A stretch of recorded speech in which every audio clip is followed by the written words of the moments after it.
함께 보실 하나님의 말씀은 베드로전서 5장 5절에서 7절 말씀입니다. 베드로전서 5장 5절에서 7절 말씀입니다.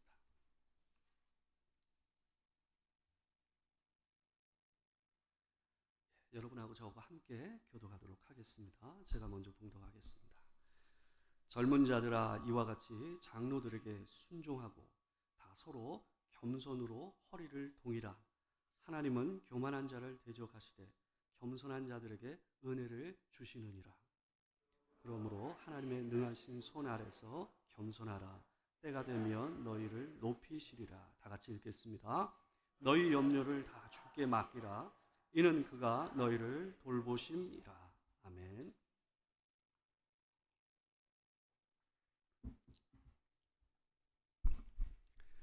오늘은 베드로전서 5장 5절에서 7절 말씀을 가지고 젊은 자들아 겸손하라 하는 제목으로 주의 말씀을 전하도록 하겠습니다. 우리는 지난주에 이 교회의 장로들로 얘기되고 있었던 목회자들이 어떻게 교회 안에 섬겨야 하는가, 교회의 이 리더십에 속하는 목회자의 태도에 대해서 우리가 살펴보았습니다. 억지로 하지 말고 또 자원함으로 기쁨으로 해야 된다라는 것을 우리가 살펴봤고요. 더불어 목회자는 주장하는 자세로 교회를 이끌어가는 것이 아니라 성도들 앞에서 자기가 실천하여 또 본을 보임으로써 성도들에게 따라갈 길이 되어야 한다 하는 것들을 우리가 살펴봤습니다. 목회자들은 교회 성도들에게 본을 통해서 따라올 수 있는 길이 되어야 합니다. 오늘 본문은 그 목회자의 본을 따라서 목회자가 행함으로써 보여준 그 길을 따라서 순종함으로 그 길을 따라와야 될 성도들을 향한 권면의 말씀입니다. 당대에 보통 장로들로 표현되어 있는 목회자들이 연배가 보통 성도들보다 위에 있는 경우들이 많았기 때문에 이 장로들이라는 표현과 대조적으로 젊은 자들아 라고 얘기함으로써 성도들을 전체를 이렇게 호칭을 하고 있는 겁니다. 5절 말씀에서 베드로는 젊은 자들아 라고 부릅니다.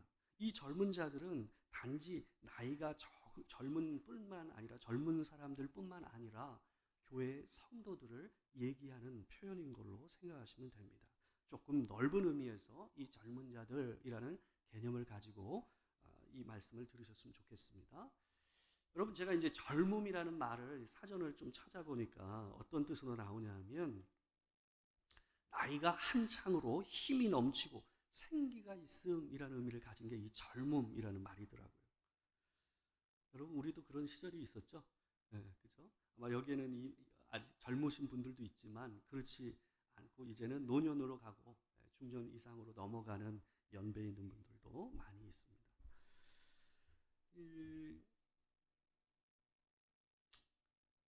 제가 지난번에 그 주영이하고 서영이하고 한번 산책을 하면서 어떤 얘기를 했냐면 이 피부색 얘기가 나와가지고 무슨 얘기를 했냐면 저도 이제 목사님도 젊을 때는 얼굴이 좀 하얘서 라는 얘기를 했어요. 그 얘기를 했더니 주영이가 정말로요? 그러는 거야. 놀랄 일 아닌데 정말로요? 그러는 거예요. 그래서 우리도 그랬죠. 저도 예전에는 어떤 생각을 가지고 있었냐면 이 연세 드신 분들이 얼굴이 좀 이 젊은 사람에 비해서 조금 더 거무튀튀하고 그러잖아요. 그래서 저는 원래 그분들이 피부가 그런 줄 알았어요. 저도 몰랐어요. 원래 저 사람들은 피부가 좀 까맣구나. 왜 이렇게 까만 사람이 많을까 하는 생각을 했었거든요. 그러니까 젊을 때는 자기가 늙을 줄을 몰라요. 그죠? 내 얼굴이 이렇게 이 잡티가 많아지고 나이가 들어서 좀 누리끼리해지고 여러 가지 얼룩이 생길 줄은 생각도 못했죠. 여러분, 젊음을 표현하는 단어를 생각해 봤어요. 3가지 단어가 저는 생각이 나더라고요. 첫 번째는 자유입니다. 자유. 두 번째는 도전입니다. 마지막은 제가 떠오른 것은 자충우돌이라는 생각이 들었어요. 자유롭죠. 젊음은. 그죠? 뭔가를 할 수 있을 것 같아요. 힘이 있잖아요. 생기가 있잖아요. 그러니까 뭘 해도 할 수 있을 것 같은 마음이 드는 게 이 젊음이에요. 그러다 보니 나이 드신 분들이 생각하지 못하는 새로운 것들을 어때요? 합니다. 젊은 시기 때는. 저걸 어떻게 하지? 하는 일들을 하잖아요. 그게 젊음의 특권입니다. 근데 여러분, 이 자유롭고 도전하다 보니까 어떻습니까? 자충우돌할 수밖에 없죠. 실패와 좌절, 또한 방황을 거듭하는 때가 바로 이 젊은 시절입니다. 그러니까 마냥 좋지만은 않았던 것 같아요. 제 20대, 30대 초반 이럴 때를 제가 기억을 해보면 좋기도 했지만 젊고 이 힘이 있었으니까 잘 지치지 않고 그랬으니까 좋기는 했지만 또 한편으로는 힘들었던 시기가 내 젊은 시절이 아니었는가 하는 생각을 제가 해봤어요. 여러분, 젊은 시절의 좌절과 방황은 어때요? 특권입니다. 젊은이가 방황하고 실패하는 거는요, 어색한 일이 아니에요. 그리고 그런 모습을 보면서 어른들은 어떻습니까? 충분히 이해가 됩니다. 왜요? 우리도 그런 경험을 하고 이 나이가 됐거든요. 그죠? 그게 젊은 시절입니다. 그렇기 때문에 우리는 아이들을 보면서 이 아이가 지나가야 할 일을 통과해야 될 일을 통과하고 있구나 하는 것들을 우리가 보게 되죠. 근데 여러분, 부모가 되면요, 멀리 있는 청춘을 볼 때는 그런 여유로움이 생기지만 자기 자식의 젊은 시절을 갖다 보게 되면 어떻습니까? 불안해요. 불안해요. 왜요? 내 자식이니까. 이 아들이, 이 딸이 조금 안정적이고 조금 이 하나하나 잘 밟고 이 평안하게 갔으면 좋겠는데 생각지 않게 이렇게 쉽게 가지 않는 거죠. 그러다 보니 부모 입장에서는 이 청년 자녀들의 모습들이 이 뭐랄까요? 아슬아슬합니다. 아슬아슬해요. 근데 여러분, 청년기 때 모든 것이 하나하나 그냥 패스 하면서 가는 아이들의 비율이 과연 그런 인생이 몇 프로나 될까요?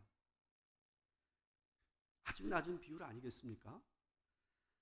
또 젊을 때 척척 막힘없이 일이 잘 된다고 해서 그 인생이 좋은 인생일까요? 그렇지만은 아니다라는 생각을 저는 해봐요. 제가 예전에 섬겼던 교회 안에서 한 집사님의 이제 아들의 얘기인데요. 이 청년은 한 번도 시험에 떨어진 적이 없었어요. 최고의 대학을 나오고 또 그 대학에서도 뭐 성적이 아주 탁월했고 그래서 로스쿨까지 아주 뭐 일사천리로 갔습니다. 로스쿨에서도 당연히 상위권 상당히 좋은 성적으로 이 아이가 갔죠. 근데 얘기를 들어보니까 이 로스쿨이라는 게 3년인데 이 2학년 정도 되면 뭘 하냐 하면 큰 로펌들에서 인턴 생활을 해야 한다고 합니다. 보통 이 친구들이 그 인턴 생활을 한 이후에 변호사 시험을 합격하고 나면 보통 자기가 인턴을 했던 로펌에서 일을 하는 경우가 다반사라고 얘기를 하더라고요. 근데 이상하게 이 친구가 그 성적도 좋고 뛰어난 이 친구가 자꾸 인턴에서 떨어지는 거예요. 안 돼요. 생각했던 로펌들, 최고의 로펌들을 갖다 몇 군데가 있잖아요. 상위 순위가 있지 않습니까? 자꾸 떨어지는 거예요. 처음이에요, 인생에서. 다른 것도 아니고 변호사 시험도 아니고 인턴에서 자꾸 떨어지니까 충격이죠. 아들도 충격이요. 부모도 충격이에요. 이 자식에게서 이런 일을 본 적이 없거든요. 본인도 당황하고 부모도 당황하면서 그 일을 겪었습니다. 이 아들이 너무 큰 충격을 받다 보니 처음으로 그런 경험을 하다 보니 그 스트레스가 이만저만이 아니어서 아이에게 정신적으로나 육체적으로 질병이 생기기 시작하는 거예요. 치료를 받아야 할 수준까지 아이가 오는 상황이 되었어요. 결국은 전화위복으로 이 아이가 더 좋은 길이 열려서 잘 그 일이 풀리긴 했지만 제가 그 일을 보면서 그 집사님과 함께 기도로 그 아이를 위해서 품고 1년여를 같이 생활을 했거든요. 그 일을 제가 겪으면서 느낀 것은 뭐냐 하면 승승장구하는 아이들이 꼭 좋은 것만은 아니다라는 것을 제가 느꼈어요. 면역력이 없어요. 그러니까 제가 그 아이들을 보면서 뭘 느꼈냐면 비닐하우스에 들어가 있는 채소와 같다라는 느낌이 제가 많이 받았어요. 비닐하우스 안은 어떻습니까? 그 채소가 자랄 수 있는 모든 환경을 뭐예요? 농부가 만들어주잖아요. 아주 안락하죠. 그러니까 이 아이들은 한 번도 인생에서 실패를 경험한 적이 없다 보니 어때요? 실패에 대한 면역력이 없어요. 근데 여러분, 인생이 정말 성공만 하면 삽니까? 어떤 인생도 성공만 하면서 사는 인생은 절대 없어요. 아무리 뛰어나고 놀라운 능력을 가진 사람이라 할지라도 언젠가는 큰 좌절을 맛보게 됩니다. 자질구레한 좌절을 맛보지 않은 청춘일수록 큰 좌절을 나중에 맛보는 걸 저는 많이 봤어요. 여러분, 제가 그 친구의 그런 경험을 보면서 느낀 것은 이 친구에게 또 그 부모에게 이 일이 굉장히 큰 아픔이요, 걱정이요, 슬픔이었지만 그것이 그 인생에는 굉장히 중요한 보약이 되겠다라는 생각을 제가 했어요. 평생의 이 청춘이 하나님 앞에서 자기를 겸손히 돌아보며 하나님 앞에 서게 하고 또 새로운 어려움과 시련 앞에서 다시 한번 서게 하는 특별한 이 인생의 보약이 되겠다라는 생각을 제가 했었습니다. 그러리라고 저는 생각합니다. 여러분, 척척 붙어서 나가는 아이들도요, 언젠가는 벽에 부딪힙니다. 여러분, 그런 면에서 우리 청년 자녀들의 방황과 실패를 보시면 좀 더 여유로운 마음으로 바라봐 주시면 좋겠다라는 생각을 저는 합니다. 여러분, 그걸 통과하지 않고 안정되고 서는 인생은 없어요. 여러분, 젊은 시기 때 그 시련을 경험하지 않으면요, 언제 경험하는 줄 아세요? 중년에 경험해요. 근데 청년기 때 실패를 경험하는 것과 중년기 때 실패를 경험하는 것은 굉장히 다른 결과를 낳습니다. 훨씬 더 충격이 커요. 여러분, 전도서 11장 9절을 보시게 되면요, 하나님께서 이런 말씀을 하십니다. 청년들을 향해서 이렇게 얘기합니다. 우리 같이 한번 읽어보겠습니다. 자, 시작. 청년이여, 내 어린 때를 즐거워하며 내 청년의 날들을 마음에 기뻐하여 마음에 원하는 길들과 내 눈이 보는 대로 행하라. 그러나 하나님이 이 모든 일로 말미암아 너를 심판하실 줄 알라. 여러분, 하나님은 청년들이 자신의 젊은 때를 즐거워하라고 얘기합니다. 그 시절에 있는 자유와 도전과 힘을 어떠라고 얘기합니까? 그것을 누리라고 얘기하고 있어요. 그것이 그 때에만 누릴 수 있는 것이기 때문에 즐거워하라, 기뻐하라 라고 하나님께서는 얘기를 하십니다. 그 청년기를 하나님은 이해하십니다. 그러나 한 가지 단서를 겁니다. 하나님이 이 모든 일로 말미암아 너를 심판하실 줄 알라고 경고의 말씀을 달아놓으셨어요.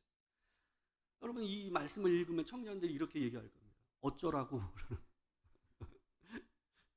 저도 이 말씀을 보면서 예전에 어려웠어요. 이게 어쩌란 말씀인가? 여러분, 이 말은 청년의 시기의 도전과 창의적인 삶을 인정하면서도 또 한편으로는 하나님께서 뭐 하시는 거예요? 선은 넘지 말라라고 얘기하고 계시는 거예요. 하나님 앞에서 지켜야 될 것은 지키되 하나님께서 너에게 허용하신 그 범주 안에서 너에게 허락하신 은사와 능력 안에서 그 힘과 건강 안에서 뭐 하라는 거예요?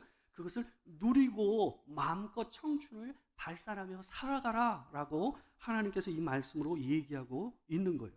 여러분, 청년기에 주어진 힘과 생기 넘침과 지식을 잘 받아들일 수 있는 싱싱한 두뇌, 여러분, 이런 것들을 가지고 새롭고 멋진 일들을 마음껏 하라고 하나님께서는 우리에게 얘기하십니다. 그러나 인생을 그 힘과 능력과 시간을 가지고 태폐적이고 엉뚱한 일에 쏟으면서 인생을 낭비하지 말아라 하는 것이 하나님의 말씀의 의도인 줄 저는 압니다. 하나님께서는 너의 선택을 존중해. 그렇지만 그 선택에 대해서 너희가 책임질 마음은 가지고 있어야 돼 라고 얘기하고 계신 거예요. 여러분, 인생의 선택은요, 반드시 돌아옵니다. 그냥 넘어가는 선택은 없습니다. 여러분, 젊음은 힘이 있고 생기가 넘치지만 뭐가 부족합니까? 지혜가 부족해요. 제 젊은 시기를 봤어도 어떻습니까? 물론 지금도 연약하기 짝이 없지만 나의 20대와 30대를 바라보면 정말 지혜가 부족했다. 힘은 있고 건강하고 머리는 지금보다 훨씬 잘 돌아갔지만 어때요? 지혜가 없다 보니 어때요? 그것을 잘 쓸 줄 몰랐던 것 같아요. 그리고 제 청년기 때는 누군가가 그거에 대해서 안내해 주는 사람이 별로 없었어요. 그러다 보니 어떻습니까? 청년기 때는 자충우돌을 많이 하게 될 수밖에 없어요. 경험이 부족하다 보니까. 삶의 지혜보다는 본능과 욕구가 앞서는 시기가 바로 젊을 때예요.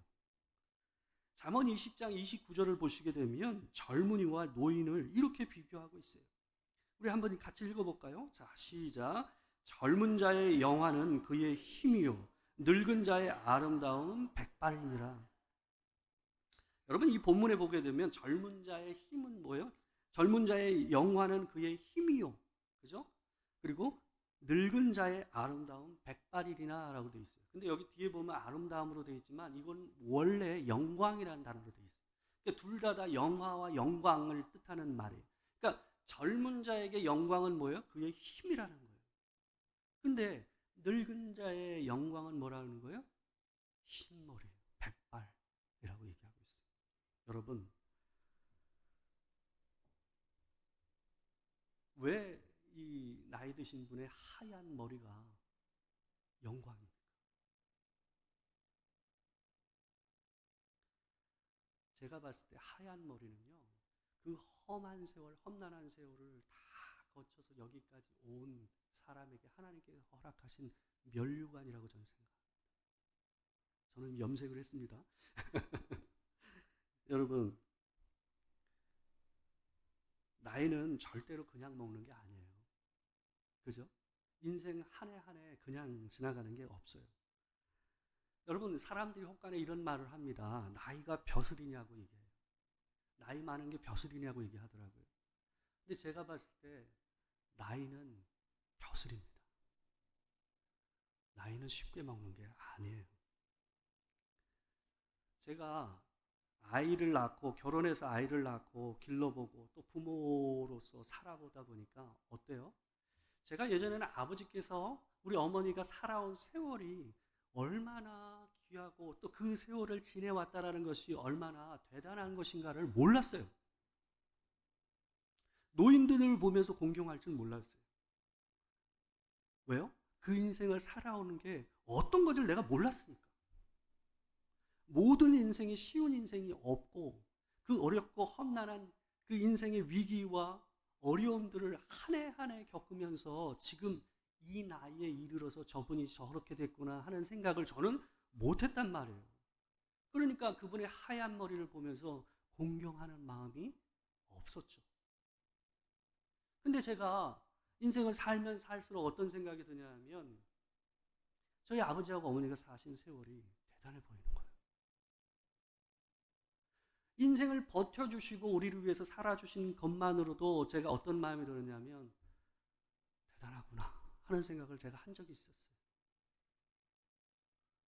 여러분, 하얀 머리는 여러분의 머리의 하얀색은 면류관인 줄 압니다.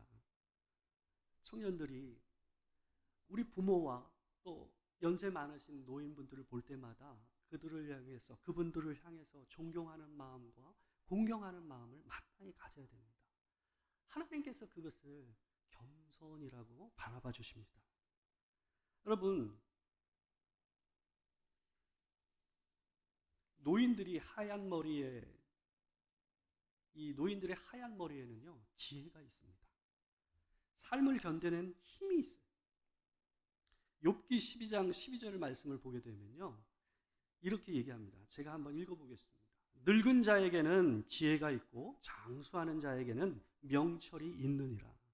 이 말씀을 공동 번역 성경은 이렇게 번역을 했어요. 나이와 함께 지혜가 자라고 연륜과 함께 깨달음이 깊어가도라고 되어 있어요. 여러분, 젊은 분들은 노인분들에게 지혜의 말씀을 배워야 합니다. 그게 인생을 패기 있게 살 뿐만 아니라 뭐요? 젊은이의 어리석음을 이 젊음, 힘만 있는 젊음을 제어할 수 있는 아주 중요한 지혜이기 때문에 그렇습니다. 실패는 싫어하면서 남의 얘기를 듣기 싫어하는 청춘은 훨씬 더 많은 실패와 좌절과 좌충우돌을 겪을 수밖에 없어요. 여러분, 누구도 실패를 좋아하는 사람 없잖아요. 근데 여러분이 인생에서 실패하기를 원치 않으시면 어떻게 하셔야 되냐면, 여러분보다 더 오래 살고 험난한 세월을 잘 이겨낸 어른들의 말에 뭐예요? 귀를 기울이셔야 돼요. 또한 그들의 말에 순종하는 마음을 가지고 계셔야 돼요. 여러분, 오늘 본문은 그래서 젊은 그리스도인들에게 5절과 같이 권면을 합니다. 제가 한번 읽어보겠습니다. 젊은 자들아, 이와 같이 장로들에게 순종하고 다 서로 겸손으로 허리를 동이라. 하나님은 교만한 자를 대적하시되 겸손한 자들에게 은혜를 주시느니라. 장로들에게 순종하라고 합니다. 여러분, 교회에 있는 어른들의 말씀에 순종하고 겸손으로 허리를 동이라고 합니다. 여기에 쓰인 허리를 동이라, 겸손으로 허리를 동이라는 말은 본래 의미는 뭐냐 하면 겸손으로 온 몸을 감싸라 라는 말이에요. 허리만 동이는 게 아니라 본래는 이 말이 겸손으로 옷을 입으라 라는 의미를 가진 단어들입니다. 여러분, 내가 모른다라는 것, 내가 아직 내 인생에 대해서 미숙하다는 점을 인정하는 것이 우리에게 꼭 필요한 첫 번째 겸손입니다. 여러분, 하나님은 교만한 자들을 대적하시고 겸손한 자들에게 은혜를 베푸신다고 하셨습니다.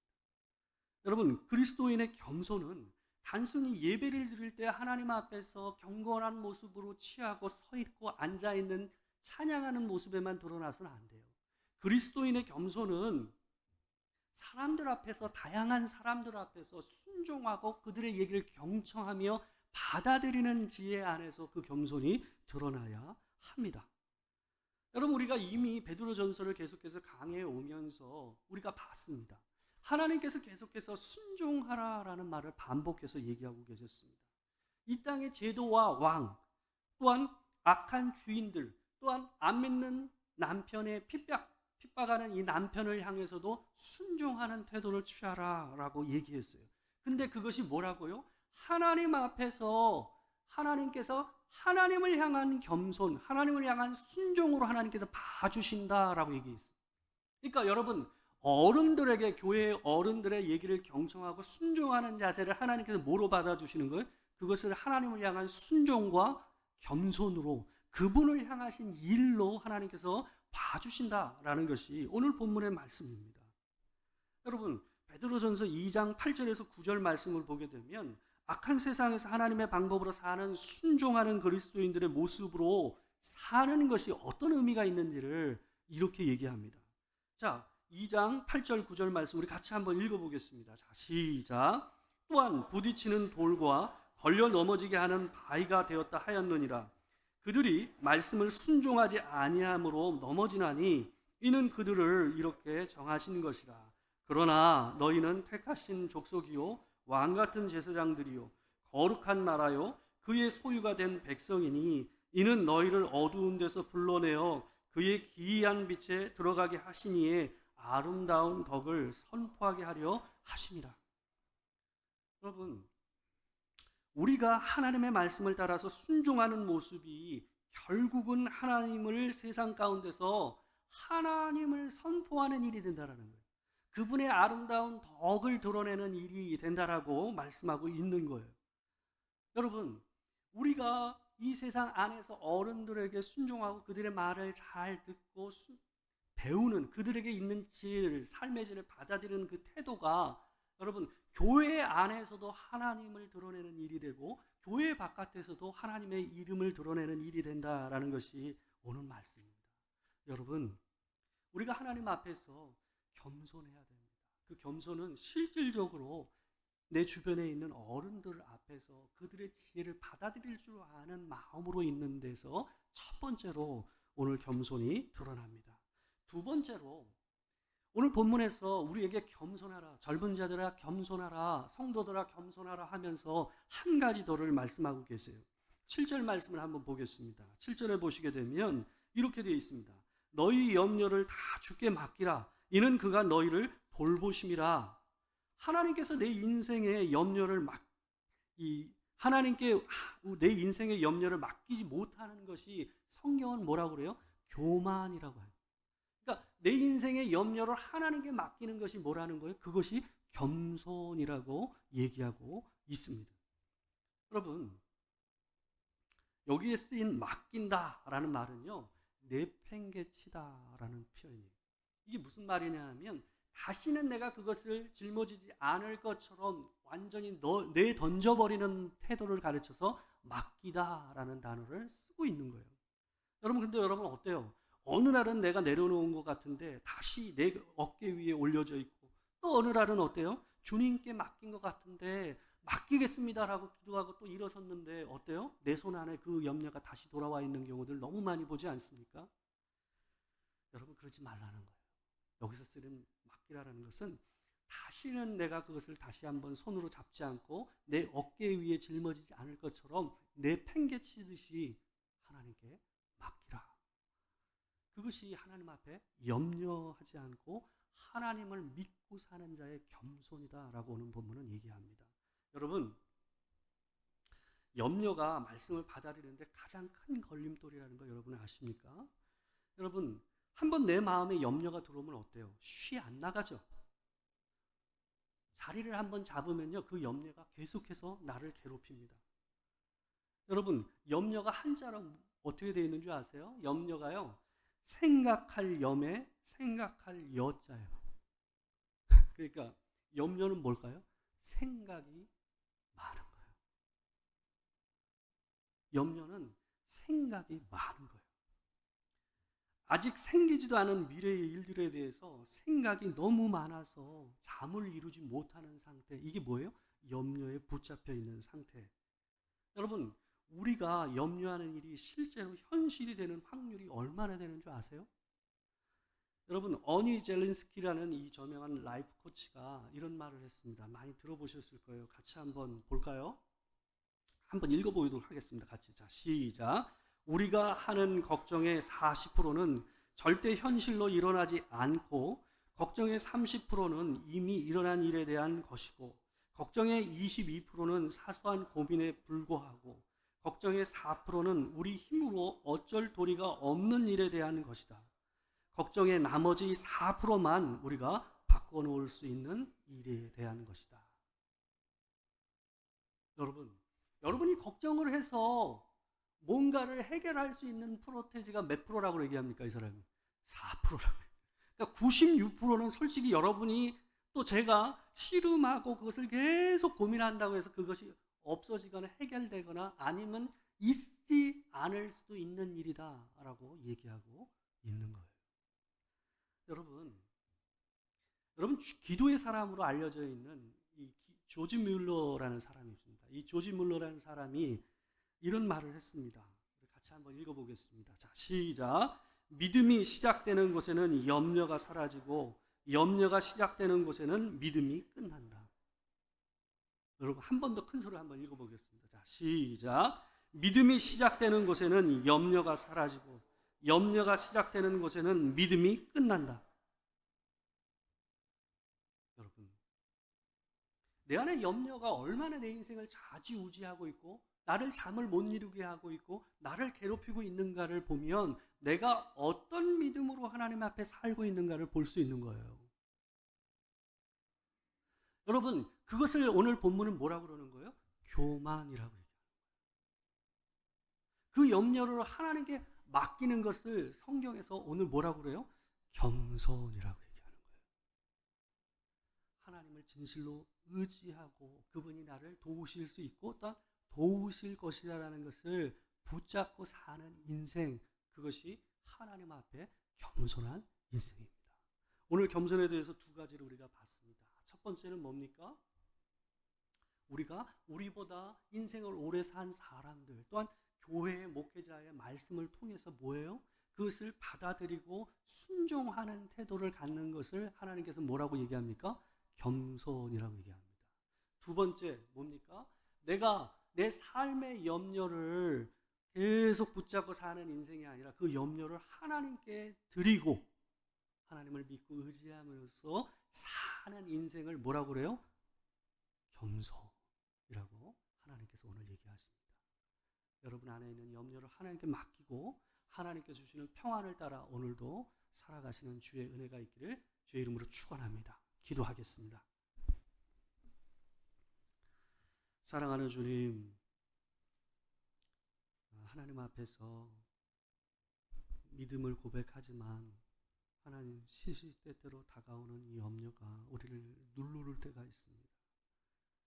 하나님, 그 염려가 나를 누르기 시작하면 하나님께서 내가 허락하시는 그 말씀과 붙잡고 살았던 그 은혜가 어느새 사그라들고 눌려서 없어지는 것을 보게 됩니다. 하나님, 우리가 온전히 하나님 앞에서 교만함을 버리고 내 주변에 있는 어른들과 하나님의 말씀을 전하는 목회자의 말씀을 통해서 그 말씀을 따라 순종하며 하나님 앞에 겸손을 보이되 또한 더욱 내 인생의 염려를 하나님께 맡기고 온전히 주의 돌보심을 믿고 삶으로 온전히 하나님 앞에 겸손한 삶을 사는 우리가 될 수 있도록 주님 도와 주시옵소서.